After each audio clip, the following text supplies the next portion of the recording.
Bonjour, je m'appelle Florian, je suis le fondateur de Synexis Consulting International, qui est une entreprise maintenant basée à Jakarta.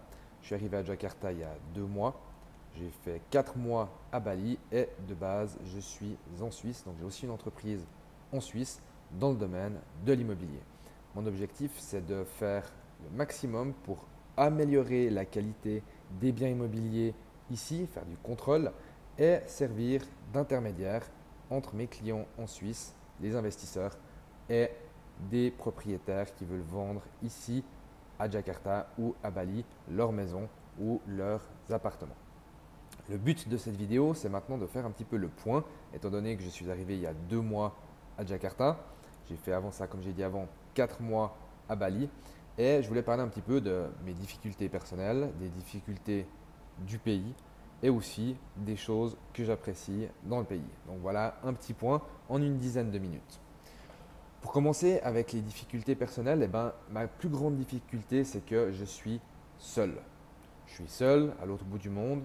J'ai rencontré quelqu'un ici, je me suis mis en couple, mais à part ça, je suis seul. Tout ce qui est mes amis, tout ce qui est ma famille, tout le monde est resté en Suisse. Et c'est vrai que d'un point de vue personnel, c'est déjà quelque chose qui est des fois compliqué à gérer, mais en plus d'un point de vue professionnel, le fait de ne plus avoir une équipe, je gère encore du personnel qui me monte le site internet, il y a encore deux, trois choses comme ça, mais je n'ai pas une entreprise qui roule comme c'était le cas avant quand je travaillais avec les sites internet, quand j'étais purement dans la création de sites internet, où là, j'avais quelque chose qui tournait. Donc ça, le fait d'être seul, c'est quelque chose qui est parfois difficile à gérer au quotidien, de ne pas avoir beaucoup de soutien de la part des gens, sans blâmer personne, mais c'est vrai que c'est des fois un petit peu la partie compliquée à gérer, la partie émotionnelle. La deuxième difficulté pour moi, c'est la langue. J'ai appris à développer mon anglais. De base, je ne suis pas bilingue. J'ai détesté l'anglais quand j'étais à l'école. Et maintenant, c'est vrai que la pratique, ça vient, c'est en forgeant qu'on devient forgeron, comme on dit. Et moi, je commence, on peut dire, à m'améliorer. J'arrive à tenir une discussion en anglais. Et ça, c'est déjà super. La même chose en allemand, même si ça ne me sert pas énormément ici. Mais c'est vrai que par contre, la difficulté de l'anglais, c'en est quand même une parce que c'est pas ma langue maternelle du tout. Et le bahasa indonésien, c'est une langue qui n'est pas compliquée à apprendre, mais pour lesquelles il y a énormément de façons de dire la même chose. Donc il n'y a pas de grammaire, il n'y a pas de conjugaison, mais il y a énormément de façons de dire la même chose. Tout simplement pour dire bonjour, il y a déjà 5 façons de dire si c'est le matin, l'après-midi et en fonction des heures. Donc chez nous, on a aussi bonjour ou bonsoir, mais ça s'arrête à peu près là. Donc ça, c'est compliqué, le bahasa indonésien. La troisième chose qui est compliquée, c'est l'administratif. C'est pas forcément beaucoup plus compliqué que chez nous, qu'en Suisse ou qu'en France, mais c'est vrai que des fois les choses changent très vite. Comparé à chez nous, où du moment que l'administratif est compliqué, mais les règles, elles ne vont pas changer trop régulièrement. Ici, d'une semaine à l'autre, je l'ai vu quand j'ai créé mon entreprise, d'une semaine à l'autre, certaines choses peuvent changer, et c'est pour ça que c'est important d'être tenu au courant, mais aussi surtout de se tenir informé. Parce que même avec les agents, quand on prend un agent qui va nous aider à créer l'entreprise ou nous aider pour les visas, si on ne leur pose pas de questions, ce n'est pas eux qui vont nous donner des conseils. Ce n'est pas eux qui vont aller faire les recherches. Et ça, c'est vrai que c'est un petit peu la difficulté des fois pour nous en tant qu'Européens. C'est qu'ici, il faut toujours demander, redemander et redemander encore pour vérifier, toujours être sûr. Les difficultés du pays, ça rejoint un petit peu ce que je viens de dire, ça va être l'organisation. Ça, c'est un gros problème. L'organisation au sein du travail, quand ils vont faire des choses, des tâches toutes simples, souvent ils ne sont pas organisés. Et ça, c'est un petit peu dans la mentalité. Alors, ils ne sont pas organisés souvent parce qu'ils n'ont pas envie de réfléchir. Et ils le disent eux-mêmes en discutant avec eux, ce n'est pas quelque chose qui leur tient à cœur. En gros, si c'est pas quelque chose d'urgent, et même des fois si c'est quelque chose d'urgent, ça va dépendre de la personne, mais ils s'en foutent. Ils n'ont pas envie de se prendre la tête, ils n'ont pas envie de réfléchir. Pour eux, ils font, ils regardent. Et pour tout, ils vivent comme ça. C'est-à-dire que même pour les dépenses, pour la gestion de l'aspect financier, ils vivent au jour le jour, ils ne se prennent pas la tête. Ils peuvent fermer une route, ils ne vont pas réfléchir aux conséquences que ça va avoir de fermer une route pour un mariage, pour une fête privée. Ils regardent, ils font, et puis voilà. Donc ça, des fois, c'est vrai que c'est un petit peu pénible à vivre. Il faut apprendre vraiment à souffler. Parce qu'au final, eux, ils ne vont pas changer, hein. On va pas pouvoir, je ne vais pas pouvoir changer la culture. Donc, on s'adapte ou on part. Donc ça, c'est des fois un tout petit peu une des difficultés du pays. La deuxième chose que j'ai beaucoup de peine, c'est l'apparence. Euh, Encore hier, j'ai été pour une association caritative euh, à titre personnel et au nom de l'entreprise, donc au nom de Synexis Consulting, pour donner de la nourriture, entre autres, parce que j'ai donné de l'argent, j'ai déjà donné pas mal d'argent, à titre privé, à titre de l'entreprise, mais je tenais aussi à donner mon temps. Parce qu'il me dit non, mais c'est bon, il n'y a pas besoin de venir, l'argent ça suffit. Et en fait, moi, donner de l'argent comme ça, c'est pas forcément mon objectif, parce que donner de l'argent, c'est entre guillemets facile. Par contre, donner son temps, je trouve que c'est important. Et surtout, ben, c'est aussi un retour, parce que de voir les sourires des gens, de voir le bonheur qu'on donne, pour moi, c'est ça qui compte. Et en fait, ben, je suis déjà allé une ou deux fois et je ne l'avais pas forcément remarqué, mais là, hier, je l'ai remarqué quand on a été distribué. On a distribué plus de 300 repas à Jakarta. De l'argent, des packs de riz, on avait plus de 200 kilos de riz. Donc tout ça acheté à nos frais. Et ce qui m'a vraiment embêté, c'est que j'étais le premier à prendre une ou deux vidéos, une ou deux photos de ça, mais c'était pas vraiment le but. Je ne l'ai pas diffusé outre mesure sur les réseaux sociaux. Et en fait, la plupart des gens avec qui j'étais, j'étais pas seul là-dedans, j'étais avec une association, c'était prendre des photos, prendre des photos, prendre des photos. Et ça, c'est vrai que c'est le point des fois qui me dérange un tout petit peu. C'est l'apparence, montrer moi je fais, moi je donne, moi je. Et c'est même pas forcément que pour montrer, mais c'est qu'ils ont besoin de partager parce que si c'est pas sur les réseaux sociaux, si c'est pas dans les albums, si c'est pas partagé, ils ont peur que les souvenirs s'envolent en fait. C'est comme si le cerveau c'était le poisson rouge et puis quand il a fini de faire le tour du bocal, il a oublié. Et eux me disent, parce que je leur ai posé la question, me disent que c'est pour ça, ils ont peur d'oublier les souvenirs. Et c'est vrai que ça c'est quelque chose qui est assez difficile à s'adapter au début quand on arrive dans le pays. Tout ce que je dis, c'est pas des critiques. C'est une façon de vivre qui est différente, mais que moi je trouve qui est compliquée. Et je pense que c'est important que vous vouliez investir ici, que ce soit pour investir ici ou que ce soit pour venir y vivre, de connaître les bons et les mauvais côtés. Et c'est pour ça que je me permets aussi de dire sans critique, mais en toute transparence quand même, les points positifs et les points négatifs du pays. L'autre point, c'est que la remise en question, elle n'existe pas. On connaît la fierté, c'est assez connu la fierté en Thaïlande, le fait de ne pas perdre la face.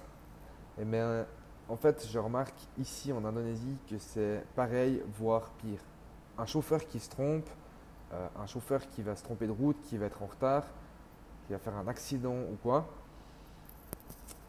il va rarement, oui, il va dire maaf, donc ce qui veut dire pardon, mais c'est tout. Il va pas chercher à même aller voir. J'ai le cas hier, j'avais un chauffeur, il a griffé tous les enjoliveurs, enfin pas les enjoliveurs, comment est-ce qu'on appelle ça, les roues de la voiture, les jantes, je vais y arriver, les jantes de la voiture, et en fait, il a juste dit oh maaf, mais il n'est pas sorti, il s'est pas arrêté, il n'a pas été voir les jantes, c'est normal, entre guillemets. Donc il n'y a pas de remise en question. Et dans d'autres choses où j'ai vu des choses qui étaient faites fausses, où je montrais par A plus B que la manière de faire n'était pas juste, dans un souci d'amélioration, pas dans un souci de critique, mais dans un souci d'amélioration, ben, j'avais dit ah oui c'est vrai. Ah ok. Point. Donc avec ça, il y a vraiment une grande fierté. C'est un autre point, c'est vraiment la fierté. La fierté ici, elle est importante. On la voit justement sur les réseaux sociaux. Il faut se présenter avec des personnes. Plus on se présente avec des personnes qui ont de l'argent, mieux c'est pour nous, mieux on va se relever. Ça change aussi beaucoup. La religion est un point central ici en Indonésie. Alors à Bali, un peu moins. À Bali, c'est la culture beaucoup plus ouverte, beaucoup plus habituée au tourisme. À Jakarta, la religion est très très présente. Et c'est vrai que ça, des fois, ça peut être aussi un petit peu un choc des cultures pour les personnes qui arrivent. Bien que ça ne soit pas extrême, on parle d'une montée de l'extrémisme, mais moi je la vois pas. Mais c'est vrai que c'est quand même une grande omniprésence. Il y a 5 fois par jour l'appel à la prière. Là, actuellement, on est en période de Ramadan, donc il y a énormément de gens qui ne mangent pas la journée. Par contre, ce qui est très agréable, c'est qu'il y a des Européens qui vont manger. Il y a des gens qui sont aussi indonésiens et qui ne sont pas forcément musulmans ou qui ne pratiquent pas forcément le ramadan, ce que je trouve bien, c'est qu'il n'y a pas de critique, il n'y a pas de regard méchant, il n'y a pas de regard noir par rapport à ça. Chacun, entre guillemets, fait ce qu'il veut et chacun est respecté. Donc ça, c'est un point, entre guillemets, négatif, mais c'est pas forcément négatif, c'est que justement, chacun est libre. Donc ça pourrait être vu comme négatif, mais ce n'est pas le cas. Un autre point, souci du détail. Alors souvent, c'est pas du tout leur point fort. Faire quelque chose de super qualitatif, non, il faut que ça claque, près de loin, beau de loin, mais loin d'être beau quand on regarde de proche. Bon, je reviendrai après en détail, je ne m'étale volontairement pas trop là-dessus parce que c'est un sujet que je vais traiter après dans les trucs sympas au final. Le racisme, il y en a un tout petit peu. Le racisme, si on peut appeler ça du racisme, mais c'est vrai qu'ils ont beaucoup tendance à rigoler avec les blancs. Pour eux, ils nous voient quand même comme un peu comme un porte-monnaie. Pas forcément dans le sens méchant, mais ils se disent que voilà, nous on a les moyens. Dans leur état, dans leur tête, nous on a les moyens parce que l'histoire du pays, c'est qu'il y a eu énormément d'expats avec ce qu'on appelle les oil and gas companies dans les années, à partir des années 80, des années 80. Et du coup, tous ces gens qui venaient, qui avaient beaucoup d'argent, qui avaient un chauffeur, qui avaient une femme de ménage, qui avaient énormément de personnel payé par les entreprises, qui avaient des salaires de 5, 7, 10 000 dollars par mois, avec maison payée par l'entreprise. Donc, autrement dit, vraiment une bonne qualité de vie, surtout ici. Ce qui est dommage, c'est que ça fait énormément exploser les prix ici. Et ça a donné une fausse image des Européens où maintenant ils croient qu'un blanc, de toute façon, il a de l'argent. Donc ça, moi typiquement dans mon quotidien, dans les négociations immobilières, c'est très compliqué. C'est pour ça que je suis content aussi d'avoir une compagne qui est indonésienne, que j'envoie plutôt en premier abord pour les négociations, parce que si c'est moi qui vais pour discuter les prix, ils vont voir que je ne suis pas indonésien et du coup le prix peut augmenter assez facilement de 15, 20, 30% par rapport au prix initial. Donc voilà. Ensuite, quelque chose qui est ni bon ni mauvais, mais qui est un tout petit peu choquant, c'est l'omniprésence de l'argent. J'ai jamais autant parlé d'argent, que ce soit avec ma compagne, mais aussi avec les amis enfin avec les amis, avec les personnes que j'ai rencontrées ici, ouais, que certains commencent à devenir ce qu'on peut appeler des amis, nouveaux amis. Il y a toujours une notion d'argent. L'argent. Il n'y a rien qui est gratuit ici, tout est payant. Alors, le côté positif, c'est qu'on peut accéder à tout. Ici, on peut même avoir les lumières police avec une voiture officiellement reconnue comme un véhicule de police, avec les sonnettes exactement comme une voiture de police. On est une voiture de police, on a les mêmes droits qu'une voiture de police et ça va coûter environ 2500 à 3000 dollars par année de manière légale. Donc pour dire, ici on peut tout acheter, on peut même s'acheter une escorte de police. En Suisse, on dira oui, on peut le faire pour un transport spécial, mais c'est très rare qu'on puisse le faire pour quelqu'un de privé. En tout cas, ça n'aura pas le même prix et pas la même facilité. Donc ça, c'est un des points qui est compliqué à gérer au quotidien, c'est que tout le monde parle tout le temps d'argent. Tout le temps. Au restaurant, qui paye, moi j'ai dépensé ça. Une soirée, en fait, c'est pas est-ce qu'on s'est bien amusé, c'est combien est-ce qu'on a dépensé. Ah ouais, moi j'ai dépensé 3 millions d'IDR, ce qui équivaut à 200 francs ou 200 euros, vu que l'euro et le franc est à peu près similaire. Et c'est un petit peu ce qui est dommage, c'est que le montant fait le plaisir. On achète une bague à quelqu'un, c'est combien de carats ou bien combien est-ce qu'elle a coûté. Je me suis acheté des habits, ah ouais, combien est-ce qu'ils ont coûté. Alors, encore une fois, ça c'est un point, parce que maintenant je vais arriver au truc sympa. Le point positif, c'est que si vous voulez faire du business ici en Indonésie, c'est très facile parce qu'entre guillemets, vous mettez des choses chères. Il faut prévoir une marge parce que les Indonésiens adorent les rabais. Les Indonésiens, ils sont vraiment très friands des rabais. Donc vous arrivez, vous mettez un prix très élevé. Derrière, vous mettez 20%, 25% de rabais. Pour la personne, vous allez lui faire un cadeau personnel. Ce n'est pas un rabais pour tout le monde, c'est un rabais pour la personne. Et elle va adorer. Les Indonésiens sont fans de personnes, ils se sentent respectés justement quand ils ont le droit à un rabais qui n'est pas le rabais de tout le monde. Donc on peut mettre un prix, un 10% ou 20% de rabais et après on va encore offrir 5 ou 10% de rabais à la personne et là, c'est le carton assuré. Ce qui est hyper intéressant aussi ici en Indonésie, c'est qu'on peut avoir accès à des services très peu chers et très sympas, sans abuser des personnes. Pour donner un exemple, pour prendre un chauffeur, le salaire minimum, alors ici à Jakarta, c'est 3,2 millions, 4,2 millions d'IDR par mois, ce qui équivaut à peu près un peu moins de 250-260 euros par mois. Donc en gros, en donnant 5 millions d'IDR, ce qui n'est pas extrêmement plus élevé, ce qui va faire 330 euros par mois, vous allez avoir accès à un chauffeur qui est disponible 12 heures par jour, du lundi au vendredi, ou suivant même comment il peut y avoir des extensions, certains sont prêts à travailler 6 ou 7 jours par semaine. Ça, bien évidemment qu'en Europe, c'est pas possible. Le prix d'une maid, donc d'une dinde de ménage, ça va être un petit peu plus bas parce que c'est souvent pas soumis. Même un chauffeur, en fait, il n'y a pas de salaire minimum officiel parce que la personne travaille pour vous, mais le salaire minimum à Jakarta, c'est 4,2 millions d'IDR. Donc quelqu'un qui va travailler dans un supermarché, quelqu'un qui va travailler à McDonald's ou d'autres KFC, etc. Le salaire minimum d'entrée, ça sera ça. Ils n'ont pas le droit de les payer en dessous. Mais dans le privé, il n'y a aucune limite. Et à savoir que les personnes qui travaillent pour les Européens, souvent, sont beaucoup mieux payées que pour ceux qui travaillent pour des familles locales. Par contre, ceux qui travaillent pour les Européens sont censés savoir un minimum d'anglais, les bases, alors que ceux qui travaillent pour les locaux, ce n'est pas le cas. Mais ceux qui travaillent pour les locaux travaillent souvent 6 à 7 jours sur 7. Ce qui fait que, en fait, même si on donne peu à un chauffeur, c'est vraiment sa bonne main, entre guillemets, parce qu'après, il va être nourri, logé et blanchi. Et ça, c'est un petit peu des discussions au cas par cas en fonction de vos besoins. Ce que j'aime bien aussi, c'est l'aspect relax. L'aspect relax, il est vraiment cool parce que les gens ici sont très détendus. Donc, il y a des côtés négatifs de la détente, mais il y a aussi des côtés positifs par rapport à la Suisse où on est souvent stressé, souvent mis sous pression. Ici, la mise sous pression, elle n'existe pas.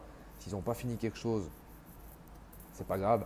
C'est aussi quelque chose à s'adapter quand on gère des équipes ici parce qu'on ne peut pas leur donner 3, 4, 5 projets en même temps, 3, 4, 5 deadlines en même temps. C'est vraiment une chose après l'autre. Et ce qui est assez sympa, c'est que moi, à Madagascar, j'avais un petit peu cette même façon de fonctionner où on donne une chose à faire après l'autre et c'est souvent ce qui fonctionne le mieux. La température est agréable, moi qui adore le soleil, qui adore la mer. Alors ici à Jakarta, j'ai la mer, mais elle est un peu plus loin. Mais c'est vraiment quelque chose de top. La possibilité de tout discuter, que ce soit les prix, mais que ce soit aussi au niveau du gouvernement, que ce soit avec tout. Encore une fois, l'argent aide tout, mais l'amitié aussi. Donc si on s'entend bien avec quelqu'un, au-delà de l'aspect financier, des fois c'est pas que l'aspect financier, il faut aussi être sympa, s'intégrer, euh, faire des compliments et aider les gens. Euh, L'autre point, intégrer facilement la haute société. Pour un Européen, intégrer une haute société, ce qui équivaudrait à intégrer les millionnaires en Suisse, des cercles de millionnaires en Suisse ou en France, ou intégrer des cercles de millionnaires ici. Alors, c'est pas millionnaire en IDR parce que voilà, le taux de change n'est pas le même. C'est plutôt multimilliardaire ici du coup. Mais il est vachement facile d'intégrer ce genre de cercle ici. C'est un cercle qui est très fermé de base, mais quand on est européen, donc qui est très fermé de base pour les Indonésiens, mais quand on est de base européen, eh ben, on y accède très facilement parce qu'en fait, dans les boîtes de nuit où on va aller, dépenser des 200, 300, 400 euros pour des entrées ou pour un spectacle, c'est quelque chose qui est inaccessible à la plupart des Indonésiens et du coup automatiquement on rentre assez facilement dans ces cercles-là. Moi personnellement au début j'étais ébahi par ça, je me dis ah, c'est génial et en fait très rapidement c'est quelque chose j'aime bien parce que j'ai pu créer des amitiés sincères quand même et réelles, mais après quand c'est trop souvent ça me dégoûte et c'est pas forcément ce que je veux et c'est pas ce que je vais construire dans les prochaines années. J'ai gardé des réelles amitiés à Bali que j'apprécie beaucoup plus. Euh, ceux, qui regardent cette vidéo et qui sauront de qui je parle. Euh, je parle de Alex, je parle de Thomas, je parle de Pierre, je parle d'Olivier. Enfin, il y a énormément de personnes que j'ai rencontrées là-bas et que j'ai adorées et qui sont des vrais amis qui vont rester sur le très long terme.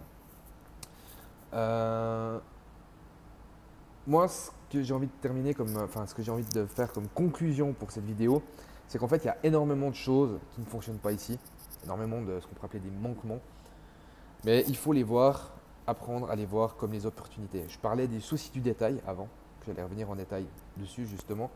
C'est vrai que les maisons ici, souvent, ils n'ont pas le souci du détail. Et avec mon expérience, avec les compétences que j'ai, j'aurais pu voir ça comme, beaucoup de gens voyaient ça comme quelque chose de dommage, et moi je le vois comme une opportunité. Comme une opportunité de faire mieux, comme une opportunité de pouvoir proposer une alternative aux gens qui sont ici, une alternative de qualité, avec la qualité suisse que j'ai envie d'apporter. Et ça, c'est vraiment quelque chose de top. Pareil pour l'organisation et pareil pour plein de choses. Les gens ici sont ce qu'on appelle des spenders, c'est des grands dépensiers.